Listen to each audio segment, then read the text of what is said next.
Ni wakati mwingine tena, mtazamaji wa Zone Media, tunakutana hapa kuweza kujuzana yote yanayojiri katika anga za kimataifa, na sasa hivi tukiangazia zaidi kile ambacho kitajiri pale Islamabad nchini Pakistan katika mazungumzo ambayo yanakwenda kufanyika kati ya Marekani pamoja na Irani. Sasa makamu wa rais wa Marekani JD Vance ameionya Irani akiwa njiani kuelekea huko Islamabad nchini Pakistan, ambapo kabla hajapanda ndege aina ya Air Force 2, makamu wa rais wa Marekani JD Vance ameionya Iran kwa kusema kwamba kama watataka kutuchezea, basi watagundua kwamba timu ya mazungumzo haitakuwa tayari kukubali hilo, yani kwamba Marekani haitakubali kuchezewa na Iran. Kwa hivyo ameionya kwamba Irani iweze kuwa makini katika mazungumzo hayo na hawapo kimchezo, yani kwa jinsi ambavyo makamu wa rais JD Vance ameweza kueleza hivyo. Taarifa inaeleza kwamba makamu wa rais wa Marekani JD Vance ameionya Iran kutojaribu kuchezea Marekani wakati akielekea kwenye mazungumzo muhimu ya amani yanayofanyika Islamabad nchini Pakistan. Vance aliondoka Ijumaa kuelekea Pakistan kuongoza mazungumzo ya upatanishi kati ya Marekani na Iran, mazungumzo yanayolenga kumaliza vita vilivyoathiri kwa kiasi kikubwa eneo la Mashariki ya Kati.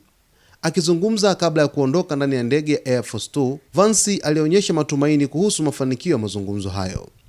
"Tuna matumaini makubwa na mazungumzo haya. Nafikiri hayatakuwa chanya, lakini tutaona yatakavyokwenda," alisema Vance. Akimnukuu rais wa Marekani Donald Trump, Vance alisema kuwa Marekani iko tayari kushirikiana ikiwa Irani itaonyesha nia ya dhati.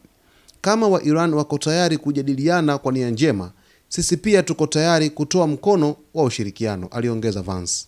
Hata hivyo, alitoa onyo kali kwa Iran dhidi ya kujaribu kuichezea Marekani hata katika mchakato huo wa mazungumzo. "Kama watataka kutuchezea, basi watagundua kuwa timu ya mazungumzo haitakuwa tayari kukubali hilo," alisisitiza makamu wa rais wa Marekani JD Vance. Vance pia alibainisha kuwa Rais Donald Trump ametoa miongozo ya wazi kuhusu namna mazungumzo hayo yanavyopaswa kuendeshwa, ingawa hakufafanua zaidi.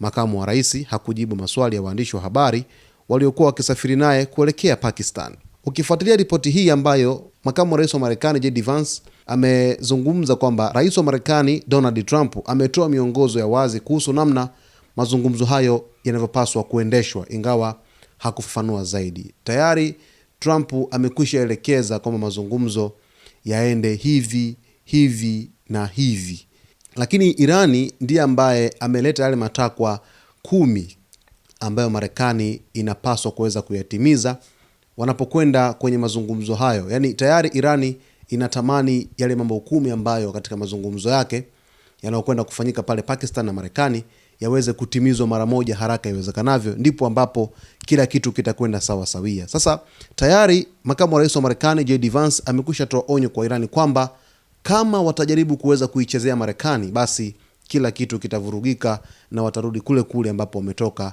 mwanzo. Ni moja kati ya mazungumzo ambayo karibu dunia nzima itakuwa inafuatilia kile ambacho kinatokea pale Islamabad Pakistan, ikiwa tayari Pakistan imetoa likizo kwa siku 2, yani shughuli zote za kiserikali na za kibinafsi kupumzika pale nchini Pakistan ili kupunguza ile jam, tunasema ule msongamano wa shughuli za hapa na pale katika jiji la Islamabad, basi waweze kupisha mazungumzo ambayo ni yana msingi kabisa wa kuweza kutafuta amani katika ukanda wa Mashariki ya Kati.